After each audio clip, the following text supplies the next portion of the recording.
여러분, 충격적인 소식입니다. 뉴욕 맨해튼 최고 명문 사립 고등학교 학생들이 한국 수학여행에서 찍은 단 하나의 영상 때문에 집단으로 충격에 빠졌다는 믿기 어려운 사연이 전해졌습니다. 이게 정말 70년 전에는 하수구였다고요? 맙소사, 이런 일이 가능한 거였어? 바로 서울 청계천에서 촬영된 영상 한 편이었는데요. 이 영상을 본 미국 학생들은 그 자리에서 말을 잃었다고 합니다. 대체 청계천에서 무슨 일이 벌어진 걸까요? 왜 세계 최고 수준의 교육을 받는다는 뉴욕 명문고 학생들이 한국의 한 하천을 보고 이렇게까지 충격을 받은 걸까요? 에밀리아 톰슨의 생생한 증언을 통해 청계천에서 벌어진 놀라운 이야기를 자세히 들어보겠습니다. 시작에 앞서 좋아요와 구독 감사합니다. 안녕하세요. 저는 에밀리아 톰슨입니다. 현재 서울에서 환경공학을 전공하며 공부하고 있는 미국 학생입니다. 당시 저는 뉴욕 맨해튼의 윈체스터 아카데미라는 명문 사립 고등학교 3학년 학생이었습니다. 이 학교는 미국 동부에서도 손꼽히는 교육기관으로 학생들의 90% 이상이 아이비리그 대학에 진학하는 곳이었죠. 졸업을 앞둔 3월 학교 전체가 술렁이기 시작했습니다. 바로 졸업여행 목적지 발표 때문이었습니다. 윈체스터 아카데미의 졸업여행은 단순한 여행이 아니었습니다. 미래의 글로벌 리더가 될 학생들에게 세계를 보여주겠다는 교육 철학이 담긴 특별한 프로그램이었죠. 매년 유럽의 주요 도시들이나 호주, 뉴질랜드 같은 선진국들이 목적지로 선정되곤 했습니다. 그런데 그날 존슨 담임 선생님이 발표한 목적지는 모두의 예상을 완전히 벗어났습니다. 바로 대한민국이었습니다. 교실은 순식간에 웅성거림으로 가득 찼습니다. 솔직히 저 역시 당황스러웠습니다. 한국이라는 나라에 대해 제가 알고 있던 것은 K-팝이나 몇 개의 드라마 정도가 전부였거든요. 더욱 놀라운 건 학부모들의 반응이었습니다. 그 주 학부모 간담회에서는 격렬한 항의가 쏟아졌습니다. 왜 하필 한국이냐는 질문부터 시작해서 안전성에 대한 우려까지 다양한 의견들이 나왔죠. 특히 일부 학부모들은 유럽이나 호주 같은 전통적인 목적지로 바꿔달라고 강력히 요구했습니다. 하지만 존슨 선생님의 답변은 의외였습니다. 21세기를 이끌어갈 여러분들이 과거가 아닌 미래를 봐야 한다는 말씀이었죠. 그분은 한국이 지난 70년간 이뤄낸 발전상이야말로 우리가 배워야 할 진정한 교육이라고 강조하셨습니다. 당시 저는 환경공학에 관심이 있었습니다. 기후변화와 도시개발 문제에 특히 관심이 많았죠. 그래서 한국 여행이 제 전공 분야와 어떤 연관이 있을지 궁금하기도 했습니다. 하지만 솔직히 기대보다는 걱정이 더 컸던 게 사실입니다. 출발 전날 밤 저는 인터넷으로 한국에 대한 정보를 찾아봤습니다. 경제 규모나 기술 발전 수준 등 객관적인 지표들은 예상보다 훨씬 높았지만 여전히 구체적으로 무엇을 보고 배우게 될지는 막연했습니다. 그렇게 반신반의하는 마음으로 시작된 한국행 비행기에 몸을 맡겼습니다. 그때만 해도 이 여행이 제 인생의 방향을 완전히 바꿔놓을 거라곤 상상도 못했습니다. 특히 서울 한복판을 흐르는 한 하천이 저에게 이토록 큰 충격을 줄 줄은 꿈에도 몰랐죠. 인천국제공항에 도착한 순간부터 제가 품고 있던 선입견들이 하나씩 흔들리기 시작했습니다. 공항 시설의 규모와 깔끔함은 뉴욕의 존 F 케네디 공항을 훨씬 능가했습니다. 더욱 놀라운 건 모든 안내시설이 디지털화되어 있었고 로봇 안내원들이 자연스럽게 승객들을 도와주고 있다는 점이었습니다. 공항에서 서울 시내로 향하는 리무진 버스에 올랐을 때 창밖 풍경을 보며 저는 말문이 막혔습니다. 도로 양옆으로 펼쳐진 아파트 단지들은 제가 상상했던 것과 완전히 달랐습니다. 균일하게 계획된 도시 설계, 깨끗하게 정비된 도로, 그리고 곳곳에서 볼 수 있는 녹지 공간들이 조화롭게 어우러져 있었죠.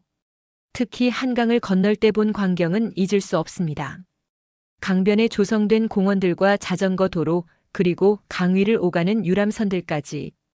이 모든 것이 하나의 거대한 도시 계획 아래 체계적으로 배치되어 있다는 느낌이었습니다. 맨해튼에서 자란 저에게도 이런 규모의 도시 인프라는 새로운 경험이었습니다. 호텔에 도착해서 창밖을 내려다본 서울의 야경 역시 압도적이었습니다. 끝없이 펼쳐진 불빛들 사이사이로 보이는 산들의 실루엣, 그리고 그 모든 것을 관통하며 흐르는 한강의 모습까지. 도시와 자연이 이렇게 조화롭게 공존할 수 있다는 사실 자체가 놀라웠습니다. 첫날 저녁 식사 시간에 동급생들과 이야기를 나누며 모두가 비슷한 충격을 받았다는 것을 알 수 있었습니다. 평소 세계 여러 나라를 다녀본 경험이 많은 친구들조차 한국의 첫인상에 대해서는 예상과 많이 달랐다고 털어놨습니다. 특히 도시 전체가 마치 하나의 작품처럼 치밀하게 설계되어 있다는 점에 모두가 감탄했죠. 그날 밤 호텔방에서 부모님께 첫 소감을 전화로 전해드렸습니다. 걱정이 많으셨던 어머니께서는 안전하게 도착했다는 소식에 안도하시면서도 제가 전하는 한국의 모습이 당신이 알고 계시던 것과는 사뭇 다르다며 놀라워하셨습니다. 둘째 날 오전 일정은 서울 도심 탐방이었습니다. 명동과 종로 일대를 둘러보며 한국의 전통과 현대가 어우러진 모습을 관찰하는 것이 목적이었죠. 그런데 계획에 없던 우연한 발견이 이날 일어났습니다. 점심 식사를 마치고 다음 일정지로 이동하던 중 존슨 선생님이 갑자기 버스를 세우시더니 모두에게 잠깐 내려보자고 제안하셨습니다. 바로 청계천이었습니다. 도심 한복판을 흐르는 이 하천을 보는 순간 저는 뭔가 특별한 것을 발견했다는 직감이 들었습니다. 청계천변을 따라 걸으며 본 풍경은 정말 신기했습니다. 고층 빌딩들 사이로 맑은 물이 흐르고 그 양옆으로는 잘 정비된 산책로와 다양한 식물들이 자라고 있었습니다. 더욱 놀라운 건 이곳이 시민들의 휴식 공간으로 활발하게 이용되고 있다는 점이었죠. 벤치에 앉아 책을 읽는 직장인들, 산책을 즐기는 가족들, 그리고 연인들이 자연스럽게 어우러진 모습을 보며 저는 무언가 중요한 것을 보고 있다는 생각이 들었습니다. 이것은 단순한 관광지가 아니라 살아 숨쉬는 도시 공간이었습니다. 그때 한국인 가이드분이 들려주신 이야기는 더욱 충격적이었습니다. 지금 우리가 보고 있는 이 아름다운 하천이 불과 40년 전까지만 해도 복개되어 그 위에 고가도로가 지나갔다는 것이었습니다. 더 거슬러 올라가면 70년 전에는 생활하수가 흘러가는 더러운 개천이었다고 했죠. 저는 즉시 스마트폰을 꺼내 이 모든 광경을 영상으로 담기 시작했습니다. 물의 흐름, 주변의 녹지, 시민들의 모습, 그리고 배경으로 보이는 현대적인 빌딩들까지. 하지만 그때는 이 영상이 나중에 그토록 큰 파장을 일으킬 줄은 몰랐습니다. 그날 저녁 호텔로 돌아와 제가 촬영한 청계천 영상을 동급생들에게 보여주었을 때의 반응은 예상 밖이었습니다. 처음에는 별거 아니라는 듯 시큰둥하던 친구들이 가이드의 설명 부분을 듣고 나서는 표정이 완전히 바뀌었습니다. 가장 먼저 반응을 보인 건 평소 회의적이던 제이슨이었습니다. 그는 70년 전 하수구였던 곳이 지금은 도심 속 생태공원이 되었다는 사실에 믿기 어렵다는 표정을 지었습니다. 이어서 다른 친구들도 하나둘 관심을 보이기 시작했죠. 그 순간 저는 뭔가 중요한 것을 놓치고 있었다는 생각이 들었습니다. 단순히 예쁜 하천을 구경한 것이 아니라 인류 도시사에서도 보기 드문 대규모 복원 프로젝트의 현장을 목격한 것이었습니다. 환경공학을 전공하려던 제게는 더욱 특별한 의미였죠. 그 다음날 존슨 선생님은 우리를 서울시 도시계획 전시관으로 데려가셨습니다. 그곳에서 본 청계천 복원 과정의 자료들은 정말 놀라웠습니다. 5년이라는 짧은 기간 동안 고가도로를 철거하고 하천을 되살린 과정, 그리고 그 과정에서 동원된 기술력과 시민들의 협력 등이 자세히 기록되어 있었습니다. 특히 인상 깊었던 건 이 프로젝트가 단순한 환경 복원을 넘어서 도시 전체의 문화와 경제에 미친 긍정적 영향이었습니다. 주변 지역의 부동산 가치 상승, 관광객 증가, 그리고 무엇보다 시민들의 삶의 질 향상까지. 하나의 하천 복원이 이토록 다면적인 효과를 가져올 수 있다는 사실에 감탄했습니다. 그날 밤 저는 제 장래 희망에 대해 진지하게 고민하기 시작했습니다. 지금까지 막연하게만 생각해왔던 환경공학이라는 분야가 실제로 어떤 일을 할 수 있는지, 그리고 그것이 인간의 삶에 어떤 변화를 가져다 줄 수 있는지를 생생하게 목격한 순간이었습니다.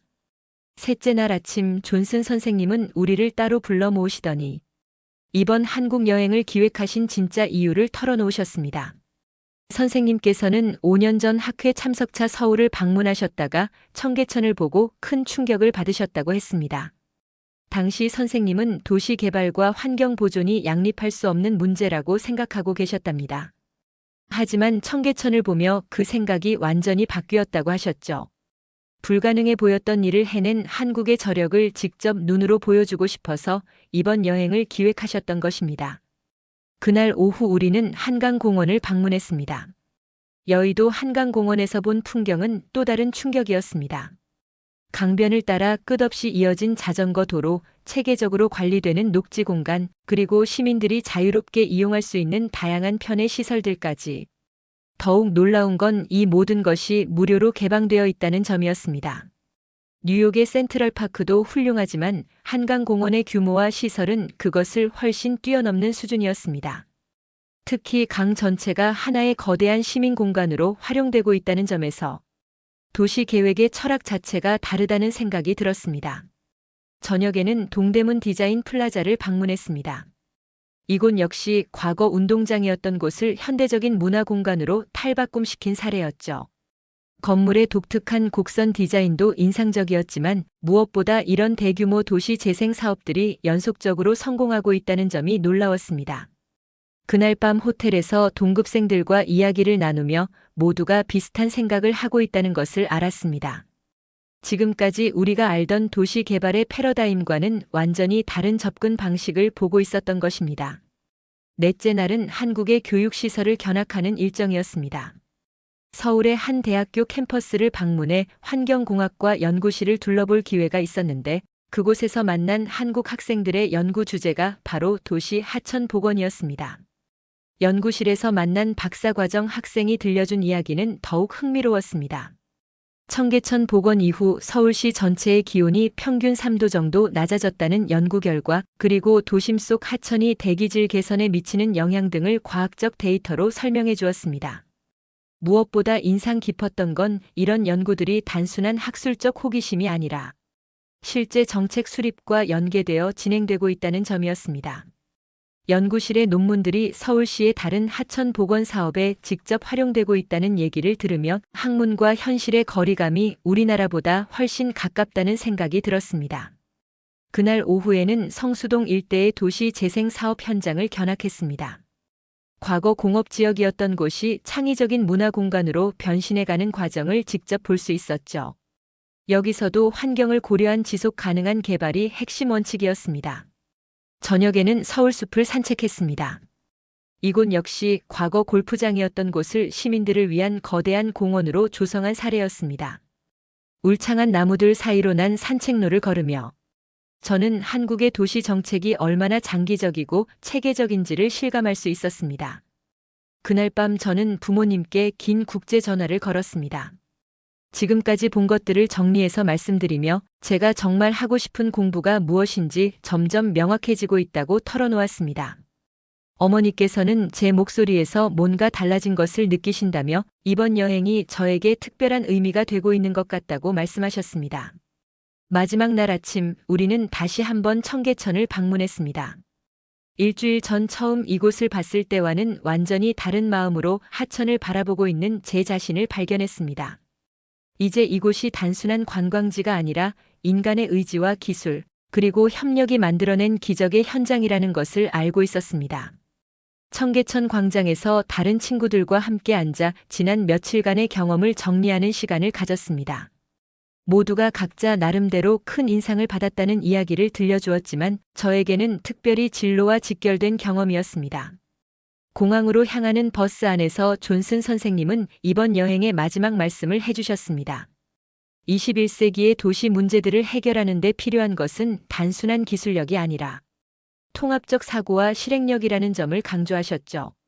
그리고 한국이 보여준 사례야말로 그런 접근 방식의 모범이라고 말씀하셨습니다. 귀국 비행기에서 저는 중요한 결정을 내렸습니다. 원래 계획했던 미국 내 대학 진학을 포기하고 한국에서 환경공학을 공부하고 싶다는 생각이 확고해진 것입니다. 물론 부모님을 설득하는 것부터 한국어 공부까지 해결해야 할 문제들이 많았지만 제 마음은 이미 정해져 있었습니다. 뉴욕에 도착한 후 부모님과의 대화는 예상보다 어려웠습니다. 갑작스러운 진로 변경에 대해 우려를 표하시는 것은 당연했죠. 하지만 제가 찍어온 영상들을 보여드리고 경험담을 자세히 들려드리자 점차 이해해 주시기 시작했습니다. 그로부터 1년간의 준비 과정은 쉽지 않았습니다. 한국어 공부와 함께 한국 대학 입학을 위한 여러 절차들을 밟아야 했습니다. 토픽 시험 준비부터 서류 작성까지 모든 것이 새로운 도전이었죠. 다행히 존슨 선생님께서 많은 도움을 주셨습니다. 한국의 대학교 관계자들과 연결해 주시고 입학 상담도 도와주셨습니다. 무엇보다 제 결정을 끝까지 지지해 주신 점이 큰 힘이 되었습니다.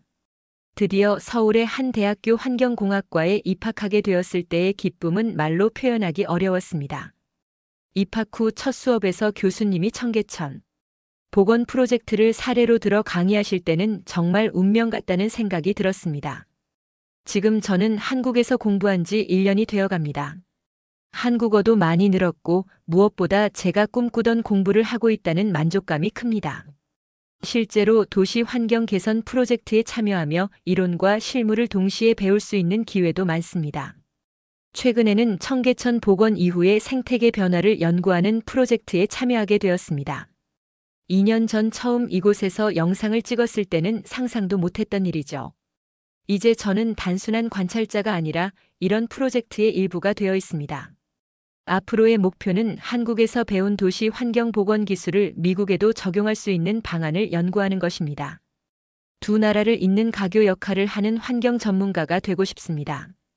그 모든 것의 시작이 바로 청계천에서 찍은 그 한 편의 영상이었다는 사실이 지금도 신기합니다.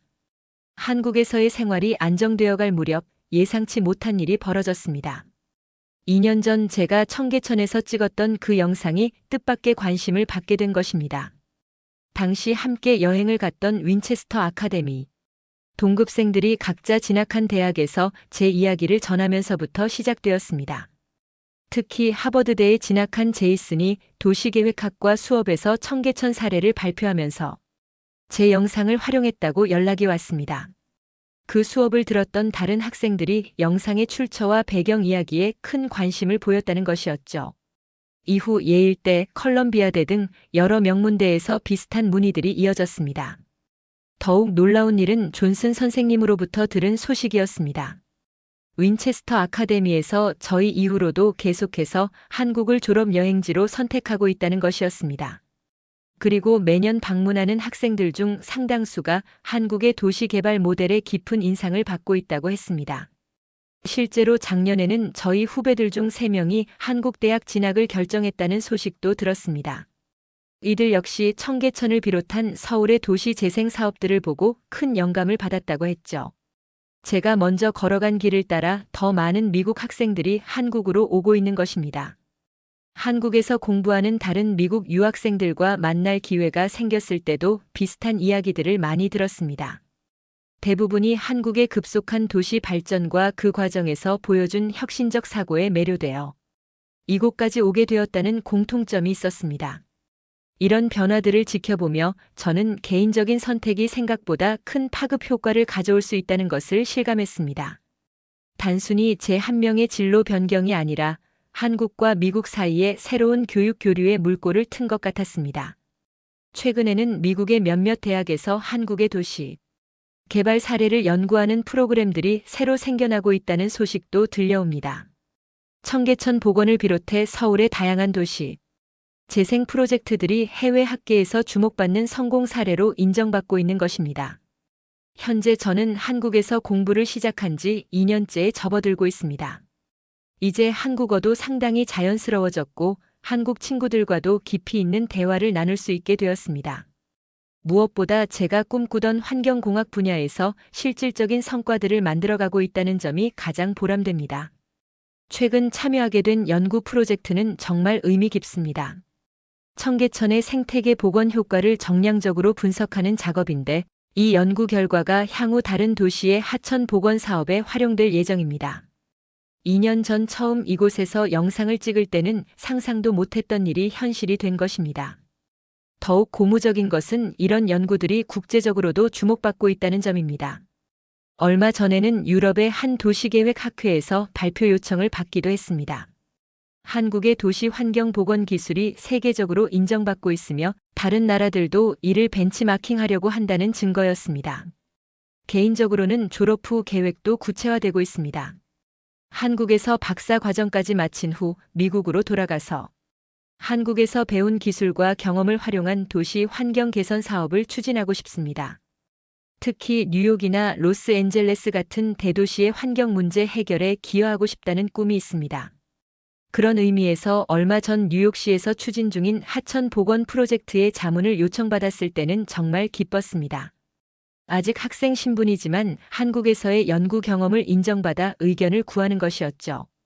비록 화상회의를 통한 간단한 자문이었지만 제가 꿈꾸던 두 나라를 잇는 역할을 조금이나마 할 수 있다는 점에서 큰 의미였습니다.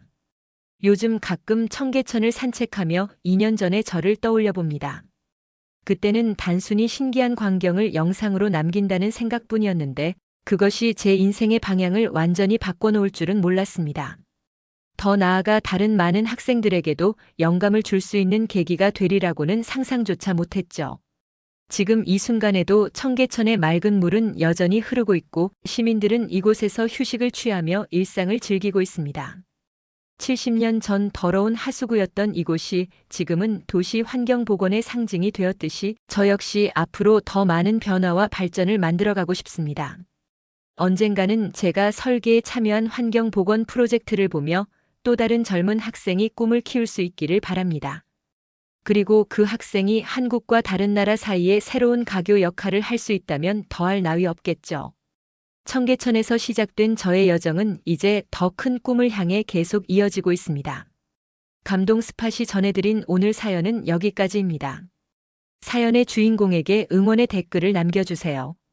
사연이 마음에 드셨다면 좋아요와 구독 부탁드립니다. 시청해주셔서 감사합니다.